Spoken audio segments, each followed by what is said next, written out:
saya dari sebelah kanan. Halo, perkenalkan nama saya Nindung Istiqomah dengan NIM 24031003 berperan sebagai dokter. Perkenalkan, saya Nesya Kartika dengan NIM 24031009 berperan sebagai pasien ibu hamil.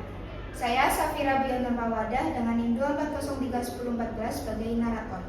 Saya Diana Pertiwi dengan NIM 24031019 sebagai perawat 2.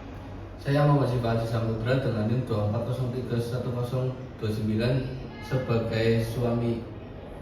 Saya Widat Alif Marica dengan NIM 24031039 berperan sebagai anak. Saya Najwa Fazlianti dengan NIM 24031049 berperan sebagai bidang konseling. Saya Bagus Ade Susanto dengan NIM 24031050 berperan sebagai perawat edukator.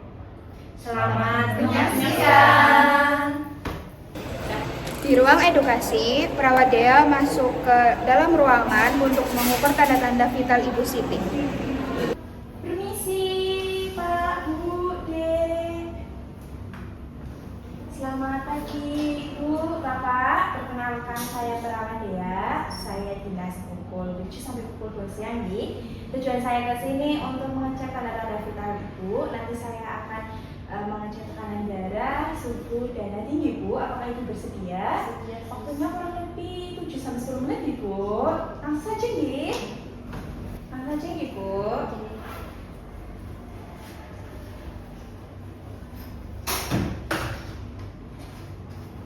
Sebelumnya dengan Ibu siapa Di? Ibu Siti, Sus. Oh, Ibu Siti.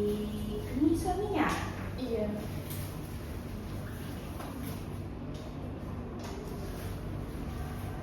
Ibu. Jadi,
Ibu, setelah saya cek tanda-tanda vitalnya, tekanan darah Ibu itu di bawah batas normal Ibu, rendah, dan kondisinya juga sangat cepat Ibu. Ini berarti tandanya dalam tubuh Ibu sedang mengimbangi perdarahan Ibu.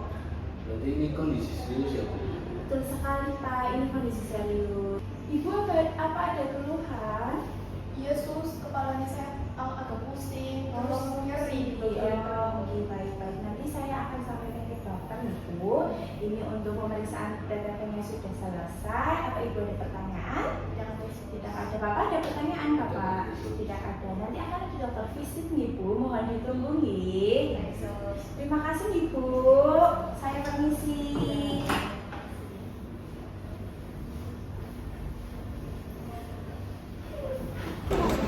Setelah diukur tanda-tanda vital Ibu Siti, perawat bagus, dokter objin, dan bidang konselor masuk ke dalam ruangan untuk memberikan edukasi tentang kehamilan ektopik terganggu pada Bu Siti dan suami Bu Siti.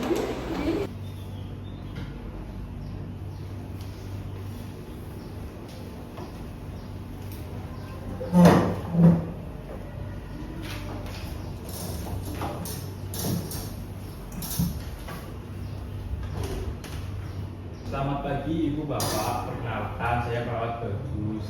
Dan ini ada dokter objin yaitu Ibu Wisti. Dan ini ada bidang konseling yang bernama Ibu Nova. Hari ini kami akan menjelaskan kondisi yang Ibu alami agar keluarga paham dan bisa mendukung proses penyembuhan Ibu. Terima kasih ya Mas, saya masih bingung dan perut saya masih agak sakit.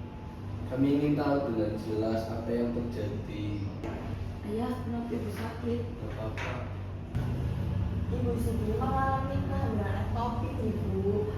Biasanya itu kehamilan itu di luar rahim, biasanya berada di tuba falopik. Terus kantung kehamilan bisa pecah dan menyebabkan pendarahan dalam perut Ibu. Jadi gak bisa disembuhkan ya dok? Dengan sangat menyesal, kehamilan ektopik bisa berkembang menjadi bayi yang normal dan justru berbahaya Bu. apa bahaya utamanya dok? Jika tuba falopik pecah, ibu bisa mengalami pendarahan hebat yang mengancam nyawa. Oh gitu ya dok? Iya Pak. Sebelumnya Ibu yang Bapak udah tahu enggak ya kehamilan ektopik itu apa? Gak tahu Mas. Tapi Ibu sudah tahu kan, berarti Ibu itu terdiagnosa kehamilan ektopik terganggu. Tahu. Ya, di sini saya akan menjelaskan sedikit edukasi ya Ibu. Iya Mas.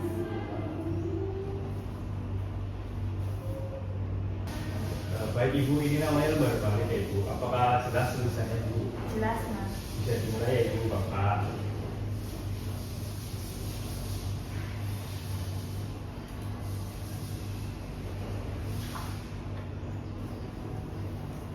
Dilihat ya Ibu Bapak. Apa sih itu kehamilan ektopik? Kehamilan ektopik adalah kondisi ketika sel telur yang telah dibuahi tidak menempel di dalam rahim, melainkan berkembang di luar rahim. Paling sering di tuba falopi.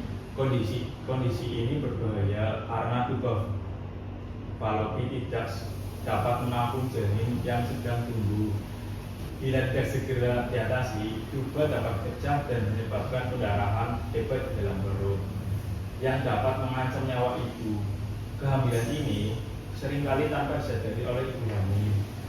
Dampak dari kehamilan ektopik terganggu bisa menurunkan fungsi reproduksi selanjutnya dengan meningkatkan resiko terjadinya infertilitas.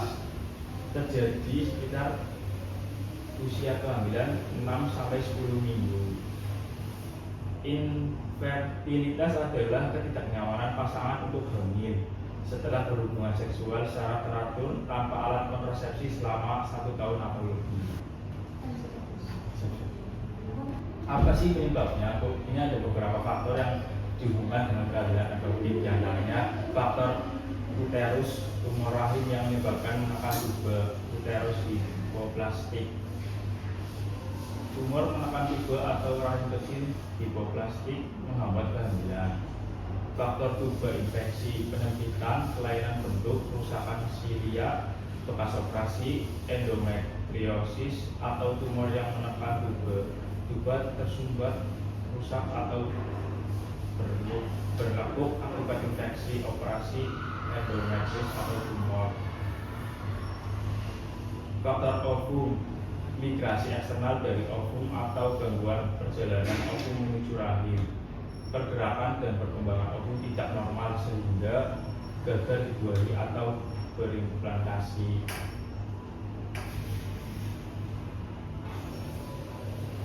Apa saja tanda dan gejalanya? Yang pertama ada amenorrhea atau tidak terjadinya menstruasi. Yang kedua nyeri perut bagian bawah. Yang ketiga merasa pusing, mual seperti morning sickness dan hampir pingsan.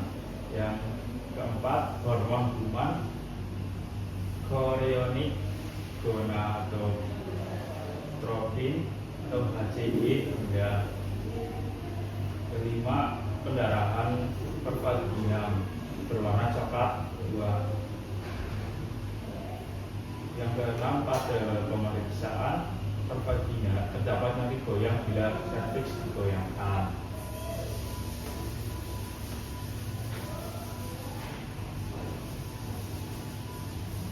Tanda dan bahaya yang harus diwaspadai. Yang pertama, nyeri perut bagian bawah. Yang kedua, pendarahan pervagina tidak sesuai dengan pola haid normal. Yang ketiga, tanda kehamilan umum. Yang keempat, nyeri bahu. Yang kelima, tanda shock seperti pucat, lemas. Bahaya yang pertama ada ruptur tube menyebabkan pendarahan hebat dalam perut. Yang kedua, shock hipovolemik, kehilangan darah banyak bisa fatal. Anemia berat akibat pendarahan. Gangguan fertilitas sekunder karena tube rusak atau diangkat. Resiko kekambuhan kehamilan ektopik pada kehamilan berikutnya.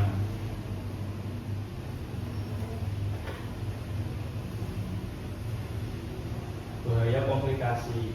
Komplikasi paling sering pada kehamilan ektopik adalah pecahnya tuba Fallopi atau ruptur yang terjadi pada sekitar 15-20% kasus, menyebabkan pendarahan hebat dan shock sehingga sering memerlukan tindakan pembedahan darurat. Selain itu, kondisi ini dapat menimbulkan kerusakan pada organ reproduksi yang beresiko menurunkan kemampuan untuk hamil kembali. Kehamilan ektopik termasuk kegawat daruratan obstetri yang dapat membahayakan nyawa ibu, sehingga penghentian kehamilan melalui pengobatan atau operasi menjadi penanganan yang dianjurkan.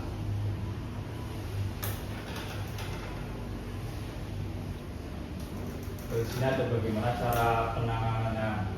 Tata laksana umumnya, yang pertama ada pemberian cairan infus NaCl 0,9% atau ringer laktat untuk mengatasi shock akibat pendarahan. Yang kedua, segera rujuk ibu ke RS, ke rumah sakit dengan fasilitas operasi dan perawatan intensif. Yang ketiga, persiapan transfusi darah. Persiapan transfusi darah bila terjadi pendarahan berat. Tindakan operasi. Yang pertama, salpingectomy, yaitu angkat tube yang rusak. Yang kedua, salpingostomy, yaitu keluarkan hasil konsepsi tanpa angkat tube.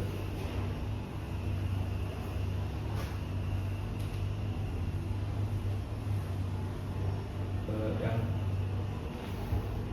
penambahan informasi, nyeri perut bagian bawah makin hebat bisa menjalar ke seluruh perut.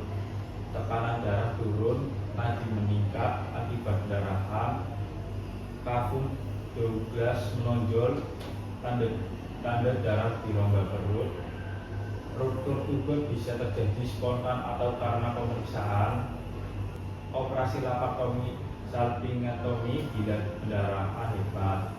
Indikasi operasi, gejala berat, BHCG tinggi atau gagal terapi medis.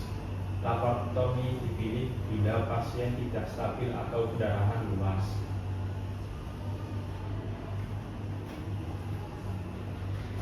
Pesan saya, jaga kesehatan ibu dan janin.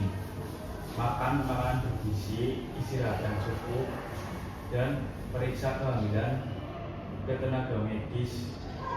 Baik ibu bapak, tadi kan saya sudah melakukan penyuluhan dan ibu sama bapak juga memperhatikan. Sekarang ibu saya kasih pertanyaan ya bu. Sebutkan 3 tanda gejala kehamilan ektopik ibu. Tanda gejalanya itu ada nyeri perut bagian bawah, terus pusing dan lemas, serta perdarahan. Baik ibu, sudah benar ya. Baik bapak, awal tadi juga sudah memperhatikan ya. Sekarang coba bapak, kalau bapak memperhatikan tadi, apa sih itu kehamilan ektopik? Kehamilan yang tumbuh di luar rahim. Baik Bapak, terima kasih ya sudah memperhatikan. Saya tahu kondisi ini membuat ibu sedih dan kaget. Itu wajar. Terimalah emosi yang ibu rasakan. Dan suami bisa membantu dengan mendampingi dan memberi rasa aman ya Pak. Saya akan selalu mendampingi. Yang penting ibu sehat. Saya sedih, Mbak, tapi saya ingin sembuh. Ibu tidak apa-apa. Dina ingin ibu cepat sembuh. Iya sayang, ibu akan sembuh. Apakah nanti istri saya masih bisa hamil, Dok? Bisa Pak, asalkan satu tubuh falopi masih baik. Hanya saja perlu jeda sekitar 6 bulan. Terus saya harus istirahat berapa lama ya setelah operasi? Biasanya 2-4 minggu ibu butuh pemulihan fisik, secara emosional bisa lebih lama. Jangan memaksakan diri ya Bu. Baik, Mbak. Terima kasih ya, Mbak. Baik Ibu dan Bapak, kami di sini akan mendampingi proses tindakan hingga pemulihan Ibu. Yang terpenting sekarang adalah fokus menjaga kesehatan kondisi Ibu. Baik, penyelesaiannya sudah selesai ya Bapak Ibu. Apakah ada yang dipertanyakan? Mbak ada Mas. Ya udah, kalau itu kami pamit ya. Ya, terima kasih ya, Dok, Mas, Mbak. Ini ada oleh-oleh dari kami baca ya Bu. Terima kasih.